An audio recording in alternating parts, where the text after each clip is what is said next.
Hey there, everyone. Bobby D here, Virtual Event Fundraising, and I'm with founder and CEO Justin Wheeler with Funraise. Justin, thanks for being with me today. Absolutely. Thanks for having me. Okay, so I guess I'll check in. How is day one of your social distancing going? How is that? It's good. You're going to see my kids come in and out probably throughout this, and our dog, and it's going to get lots of craziness. Wow. But it is our company went fully remote. So we've got about 60 employees, and so everyone is remote as of today. It was a quieter weekend. It didn't go out as much. And here in Southern California, they actually put a ban on going out to bars, restaurants, nightclubs, anything of that nature is completely shut down through March. So even if you're not practicing social distance, it's now near impossible to not go out and be in public anymore because of some of the mandates. That's crazy. So my biggest question, obviously being a surfer, are the beaches still open? Yeah, we actually did. We're like, this is social distancing. Go to the beach. There's not that many people around. So we Right. actually took the family to the beach yesterday, Nice. and it was nice. Yeah, it was nice weather too. So can't complain. Awesome. Good. Hey, we're making lemonade out of the lemons that life's given us, right? That's right. That's right. So let's talk about that. So, so let's talk a little bit about Funraise and give me a quick kind of 10,000 foot overview of what Funraise does, and then now how you're helping nonprofits, make some lemonade. Yeah. So, I think that everyone is kind of in uncharted waters, right? I mean, I think like the closest thing to it is the financial crisis in 2008, in regards to just like the uncertainty of what's going to happen next and how is this going to impact overall giving. I think that for organizations who have a solid sort of like annual fund, right? So low dollar donors, individuals outside of the major gifts kind of category. I think this is now the time to really double down on that segment of donors. They're gonna feel the least impacted in regards. I mean, at the moment, right? I mean, like this could all change in a couple of days as businesses start shutting down and so forth. So they could have less disposable income. But what we're seeing is that this is a donor demographic that's typically the most resilient. Your major donors are give based on how their markets are doing, how their investments are performing, and obviously none of that is going well right now. So I think that organizations, who have a solid donor base and that kind of mid-tier, this is the time to really focus on that demographic of donors and cultivate them through digital means. So I think that this is we live in a time where digital has obviously become more important to everyone, and it's exciting to see nonprofits have adopted this to a degree, and so. Although it changes plans, event fundraising, for example, there's opportunity to still make up that lost revenue in other channels. So I think that there's opportunity for this not to be a zero sort of sum game, but instead an opportunity to actually make up what you're going to lose.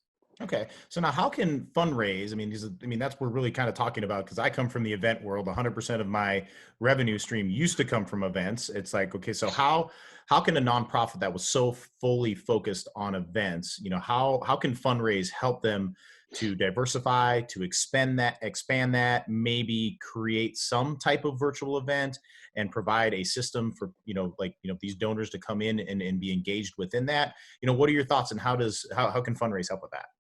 Yeah, I think there's like three great ways to basically replace live event fundraising today, and all these are ways that Funraise can help. So first, social fundraising. So basically, your average peer-to-peer campaign where you launch a crowdfunding campaign, you ask your supporters to get involved to raise funds on your behalf. Replace that actual event with an event campaign. And ask your event attendees to create fundraising pages and ask them to reach out to their networks and ask to donate. I was going to go to this event. We were going to make a donation.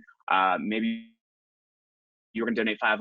I'm going to match that if some of my friends can chip in, right? So use your event attendees as matching donors to try to increase overall giving. Reach out to sponsors, of course, right? Yeah, so sponsors are depending on the sponsor type, put their logos up on this campaign site and give them the acknowledgement that they wanted, and see if they can still sponsor a virtual event. And then, in your case, we also have live streaming software. And so if for the advanced nonprofit, you can still do Fund the Need from home, right? You have someone like yourself talking about all the different levels to give. Schedule that live for an evening, maybe the actual event evening when people are planning on attending. Instead of people showing up, they're sitting at home in front of their computers and they're watching, someone like you auction off different needs the organization has. And with our software, this is a really nice community experience because as people give from their screens, they're giving while watching. Donations are showing up on screen, overlaid through the actual speech. And so this is a great opportunity to still have that community element, to actually see the kind of social impact that's being made through the viewership. And so wow, that just got me super excited to hear that. Yeah, I mean, I think that's it's very realistic. I mean, content creators every day are doing this on platforms like Twitch. There's no reason why nonprofit fundraisers couldn't do this today for their mission and for their events. And then I kind of like the sugar on top of this is I called it social fundraising because as your supporters sign up, they can integrate their page with Facebook. And we're seeing that the average kind of connected fundraise campaign site with Facebook raises on average more than $200 a fundraiser and is bringing in 4 to 6 new donors. So this is a great way to not only try to recover what was going to be lost, but even expand it for uncertain times. So social fundraising, all that kind of packaged together could be a great opportunity to replace some of the events that you have coming up. And it sounds like a lot of logistics, but it's significantly easier to pull off than an actual event. And you don't need weeks to actually plan it. It's very simple. So the second thing, go ahead. Oh yeah, tell me number 2. Yeah, tell me number 2. Okay. The second thing is just, this is, I think now more than ever, the importance of a monthly donor program should be top priority, right? I mean, this is like a group of donors who are going to support you no matter what's happening. They're giving a low amount, like the average, what we see across the board, the average donation is, somewhere like $30 a month. So these build that base up, right? Like this is your ground. So like how can, and the thing that I would be thinking about is what's our monthly expenses and how do we get our monthly donor program to at least be able to cover what our monthly expenses are as a nonprofit organization, right? So then you're a bit more sustainable, less susceptible to uncertainty in the markets and donor behaviors and so forth. So we have a lot of tools around not just like the actual campaign side of recruiting new monthly donors, but then tools that will help you actually retain them for the long haul, that through automation and drip campaigns and so forth, email marketing sort of campaigns that will really give you as a fundraiser the tools you need to build out a robust monthly donor program. Wonderful. I love that. And so I want to rewind back to this live stream because everybody's now having this conversation about virtual events. How do we do this? How do we live stream? There's been a few that have popped up. I mean, there's some that have been successful, some that have been okay. There's been some glitchy ones that are out there. So now how does Funraise integrate with that live streaming? Does everything run through the Funraise system? Do you incorporate with a kind of a third party such as like Twitch or Facebook, or kind of tell me a little bit more about that? Yeah. So, so the first thing is, so there's a couple different integrations that we have that help make this possible. So the first one is integration with a software called Streamlabs. It's free to use. So there's actually no cost for it. And basically what this does is this allows you to create that overlay donation experience that I was talking about, right? So grab a camera, make sure that it can stream, online, connect it. Your phone could totally work. That's one example, or a laptop such as this, or a webcam, or if you're running a big camera through a digital interface. Got it. Yeah, and essentially it's and then anything within the integration of Streamlabs, you connect Funraise to Streamlabs, and you have this donation button that goes up on screen, and people can click directly from the live stream.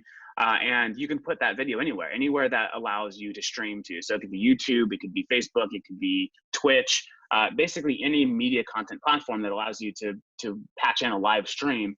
And then you promote that link out and ask people to watch it. Most of these platforms allow you to create the link ahead of time so you can get RSVPs for the actual event and start sending out reminders. But the Streamlabs integration connects directly with Funraise, which then means you're connecting like payment processing, donation collection and reconciliation. All that's going through the Funraise ecosystem. Nice. That's integrated into this nice overlay that you can create. Yeah, it makes a great experience. Wow. The other thing too is what I'd be doing is if look, all right, like my cause is, like we have like human right or animal rights, right? That's a huge cause. Okay. What content creators on Twitch or Mixer or name the platform have done fundraisers for these types of causes before, or you can see through their other social media channels that this is something they care about. Now is the time to reach out to them and say, hey, we're nonprofit X, Y, and Z. We had all these events set up. And obviously, the only thing that's not being impacted are virtual events. We'd love to partnership if you're interested in our cause. I don't spam a bunch of content creators on these channels, but also leverage these influencers, because now is the time when they're going to be interested in trying to figure out how can I help. So I think that's two really practical ways to go live with an event. So making that connection. I know you just had that conversation with Allie at Twitch, and she's absolutely amazing. I love that. I'll put the link in here as well. But finding those influencers, you say, those content creators, find out what their affinity is, make that connection. They already have the audience, they have the passion for your cause, and then have this Streamlabs fundraise integration happen, and then you do have an opportunity to capture a whole new kind of database of donors. Yeah. Exactly. So, Exactly. yeah. Okay. So then, everybody's asking, I guess, what would you suggest in regards of kind of platform, YouTube, Facebook, Twitch, Vimeo? I know there's a lot of them that are out there, and it's everybody's worried about, the live interaction. Everybody's worried about, the latency issues. They're worried about the tech, the Wi-Fi being unstable, kind of what. I mean, for a, grassroots nonprofit that doesn't have a huge budget, I mean, what would you suggest to be the easiest solution to make that happen? So if you're running the stream, so like if like if you're doing an event and you want to make that virtual and you're not like using like an influencer or content creator, then I think like streaming to YouTube is probably going to be like YouTube and Facebook is probably going to have like the biggest network effect for you in terms of just like where your audience is at and what they're used to, right? So I think those are straightforward. If you're getting an influencer involved or a content creator that's actually going to run the stream on your behalf, then Twitch is going to make the most sense, right? They have like the largest network, 15 million daily active users. They've raised over 200 million in the last 3 years. So I think Twitch is the place to go if you're looking to tap into like the influencer market to run a stream for you. Nice. Excellent. Well, I just want to take a couple minutes. I want to, make this short, make this sweet. I know everybody's doing so many things right now. What would be, if you were a nonprofit, no matter what your budget was, and here you are, day one of the COVID-19 social distancing, and you're like, and you had an event coming up probably within the next 30, 45 days, and that's not happening. And you're sitting here at your laptop, you're like, what do I do? Now what? What would you do? I would be thinking about a couple different things. The thing, like, definitely you have to make a hard pivot, and it's going to require some investment. Don't do nothing though, right? Because then that you will have a significant revenue loss when it comes to the end of the year.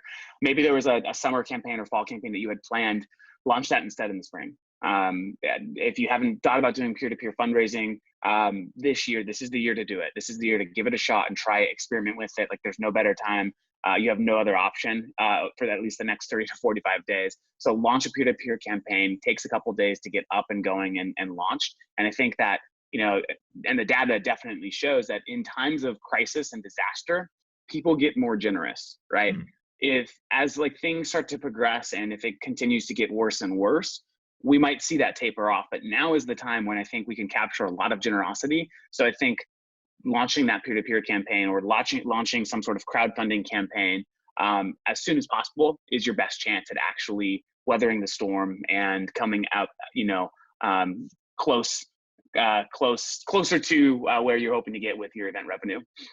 Okay, excellent. So now, kind of timeline. If a nonprofit calls you today and says, "Funraise, I want your help," how long would it take to onboard and get them able to have the tools to fundraise? How long? What's that space?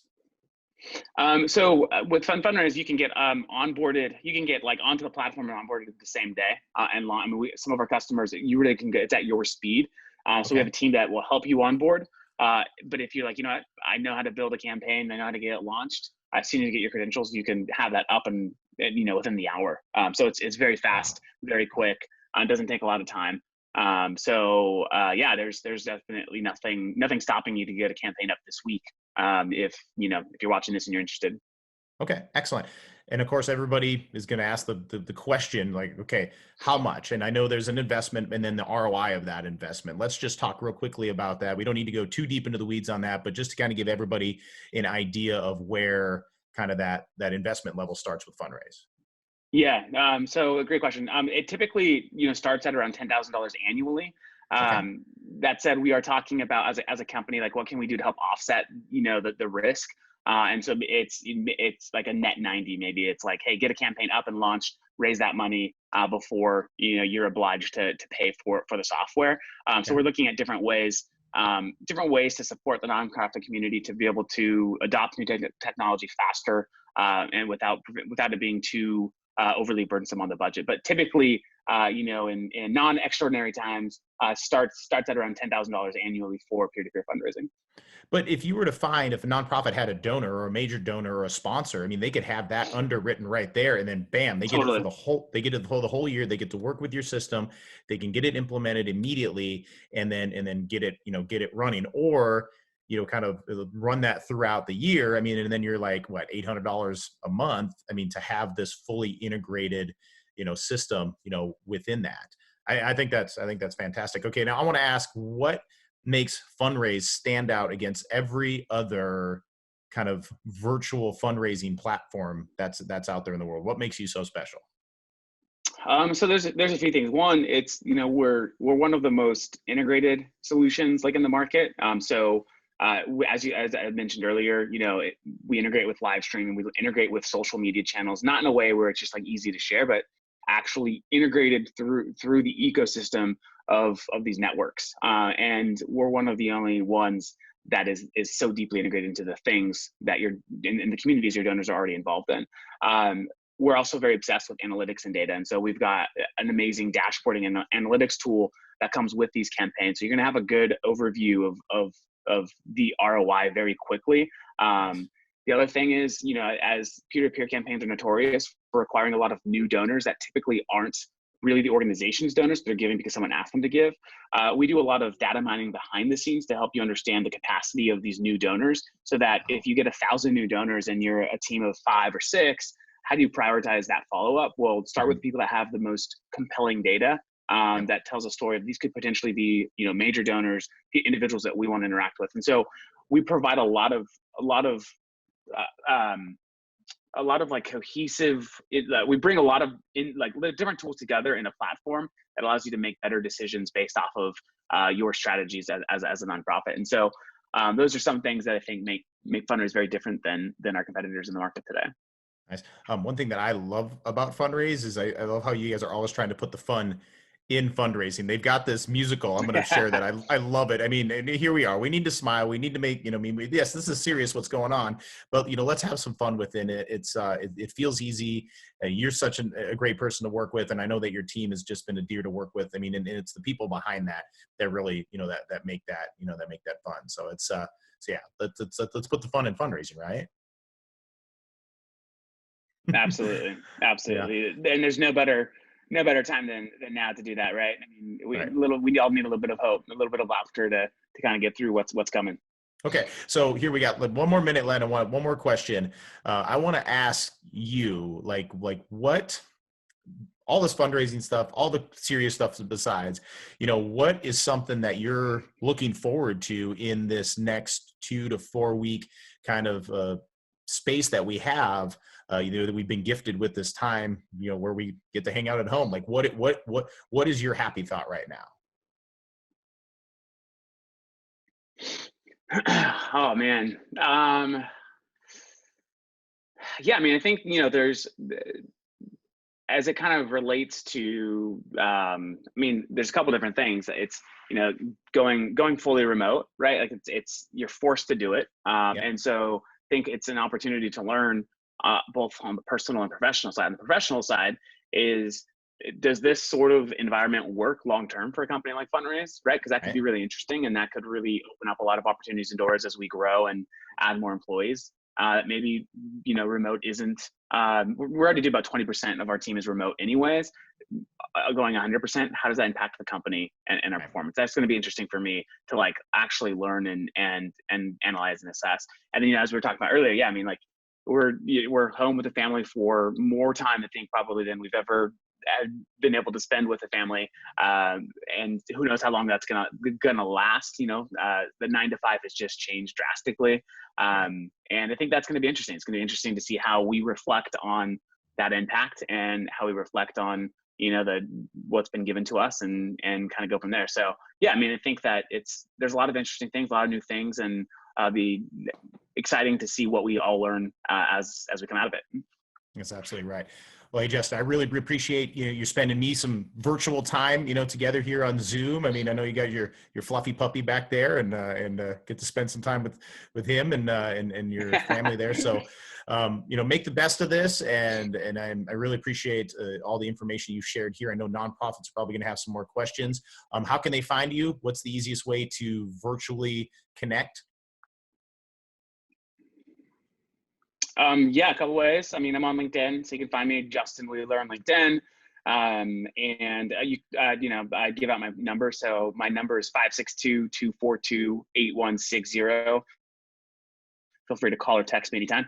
Nice. Awesome. Super easy. Just, connected, making it happen. All right. Well, Justin, I really appreciate this. I mean, best wishes on everything. And it starts today. That pivot starts, and it's up to us. It's up to you, the nonprofits, to make those right decisions on behalf of what your mission is and how to push that forward. And any parting words? No, I think we covered a lot in that 25 minutes. So, any nonprofits that are watching this, I'd just say, like, keep your heads up. Now's the time to use that grit that nonprofit professionals are notorious for having.